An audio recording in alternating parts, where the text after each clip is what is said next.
Yeah, my name's Mike Bari.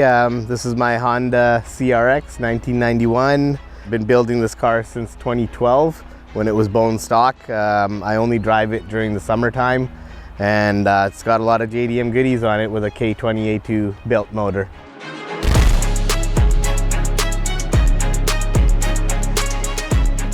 It was just a eye-opener. It was like, as soon as I drove it out of the shop, I was just like, holy smokes, this thing is crazy. And then my next thought was, I'm gonna have to upgrade my brakes. All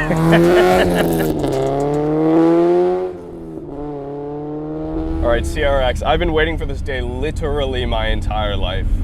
A childhood dream come true.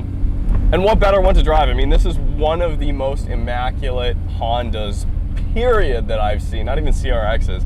Shorter wheelbase than an equivalent EF Civic, EF hatch, of course. I mean, that's what we were driving in high school, not me specifically, but people were driving EF hatches in high school. They were popular.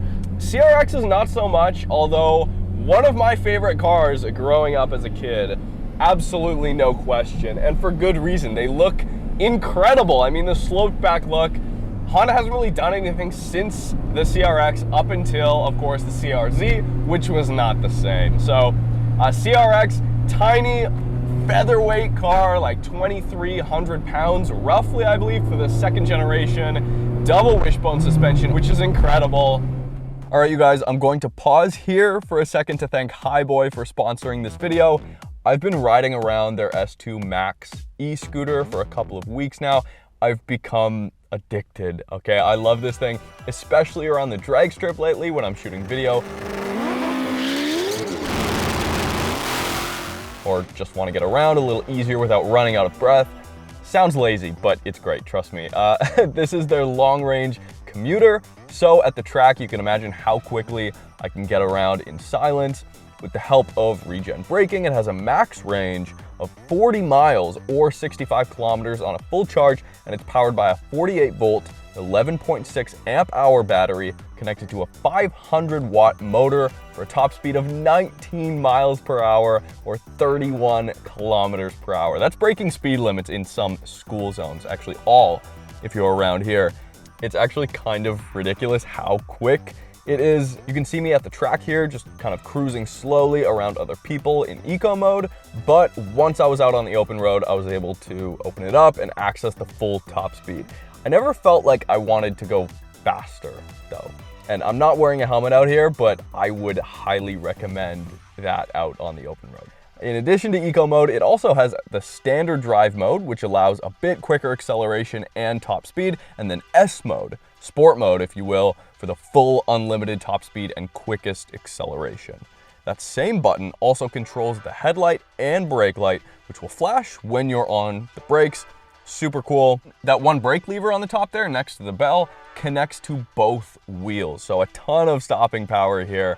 And you might be thinking, hey, maybe you don't need such a big scooter for everyday stuff. But after riding it for a couple of weeks, I just think it's a great middle ground between the lightweight and long-range scooters. It folds up easily, fits in the back of my car, no problem. And getting it set up initially didn't take too long either. Just connect the plug for power, do up some screws with the provided tools, and you're good to go.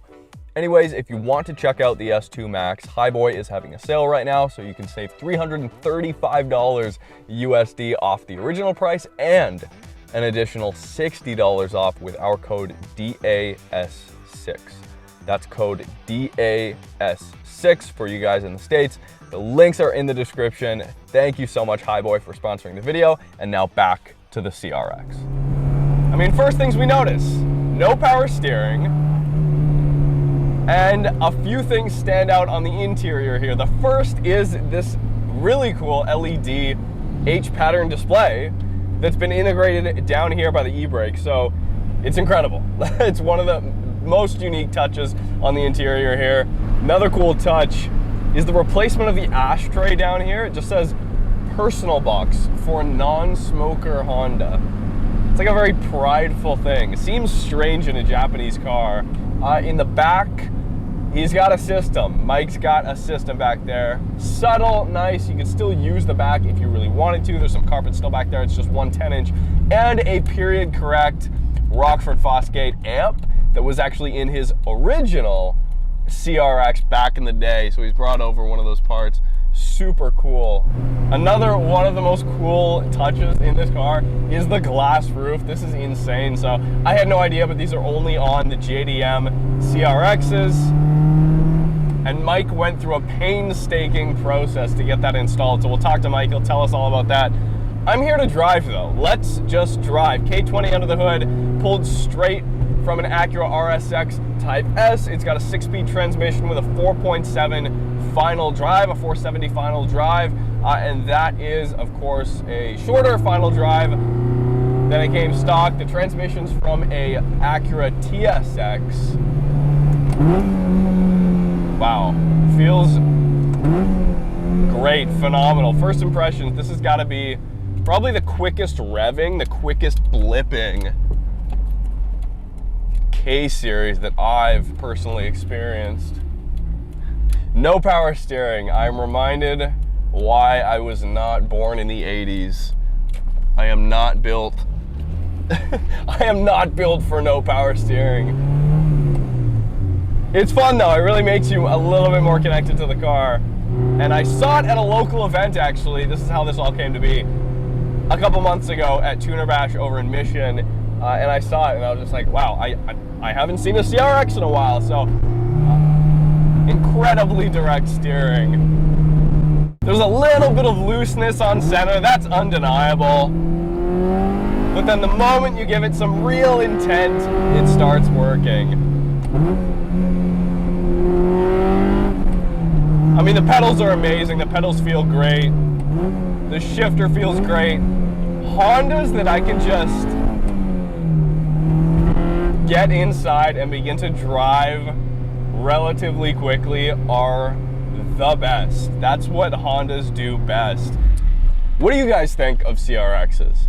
Like, does this car have any connection to you from your childhood or just from a cool factor? I mean, to me, the cool factor is off the charts.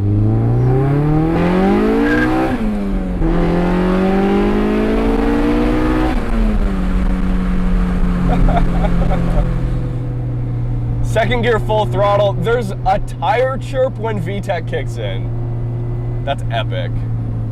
That's what we call rowdy in the Honda world.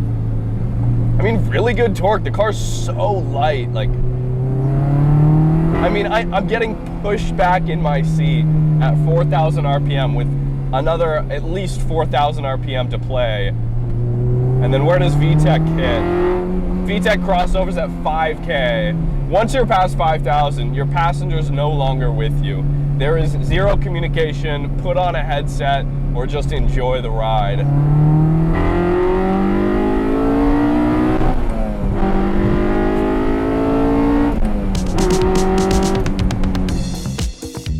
Well, CRX has been a favorite car of mine. I drove one in high school. I had a 1990 SI. It was red at the time.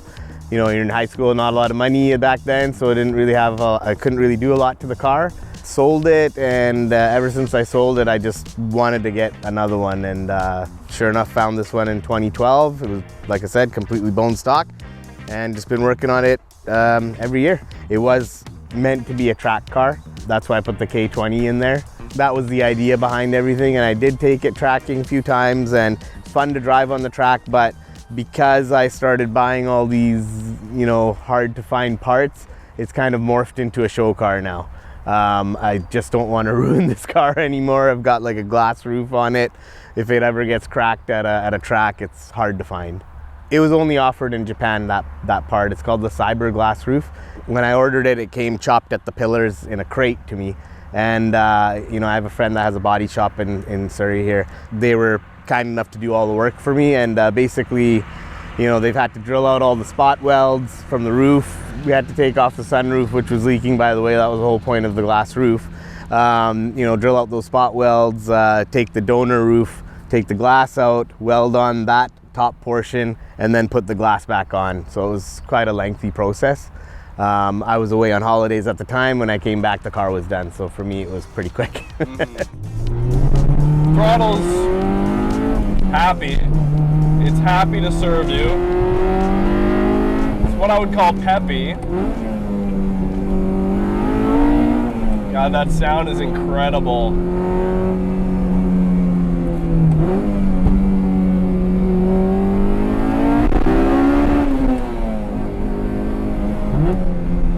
God, it just revs up so quick.